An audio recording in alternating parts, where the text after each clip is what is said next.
আলাইকুম গাইস, আপনাদের মাঝে আমি একটি কথা বলতে চাই। আপনারা মনোযোগ দিয়ে আমার কথাটি শুনবেন। আমার এই জীবনে কোনোদিন আমি সুখ পাইলাম না, শান্তি পেলাম না। আমার এই বয়সটা 8 বছর কাল থেকে শুরু করে আমি এই পর্যন্ত পরিশ্রম করে আসছি। প্রিয় দর্শক, আমার জীবনে এমন এক সময় গেছে, আমি মানুষের দ্বারা দ্বারে গেছি, মানুষের বাড়ি বাড়ি গেছি, গিয়া আমি পানি ভাত চায়া খাইছি। প্রিয় দর্শক, আমার এই জীবনটা অনেক কষ্টের।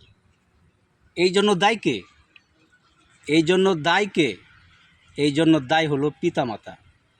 আপনারা জানেন, পিতামাতা চাইলে কিন্তু সন্তানদেরকে মানুষ করতে পারে। আমার হাতে কলম না তুলে দিয়া আমার হাতে দিছে কর্মস্থল।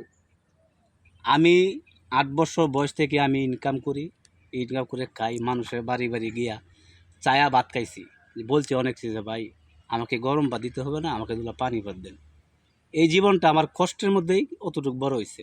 প্রিয় দর্শক, আজকে আমি ফেসবুকে কাজ করতেছি, ছোটোখাটো কন্টেন্ট ক্রিয়েটার হওয়ার চেষ্টা করতেছি। আপনারা আমাকে সাপোর্ট করবেন, আমি তো সাফল্য হতে পারি। এবং আপনাদের ছেলে সন্তানদেরকে যতই কষ্ট হোক না কেন হাতে কলম তুলে দেবেন, কিন্তু কর্মস্থল তুলে দেবেন না। প্লিজ, আমি আপনাদের কাছে রিকোয়েস্ট করছি। আমার এই জীবন কাহিনী অনেক, আমি বললে শেষ হবে না, 1 মাসও পুরাবে না। তো প্রিয় দর্শক, আস্তে আস্তে আমি আপনাদেরকে সবই প্রচার করে দেব। আমার জীবনটা যে কী কষ্টের দর্শক আমি জানি। এই জন্য বলছি, আপনাদের কষ্ট হবে, কিন্তু আপনাদের ছেলেদেরকে আপনারা কলম তুলে দেবেন, পরবর্তীকালে আপনাদের সুখ আসবে।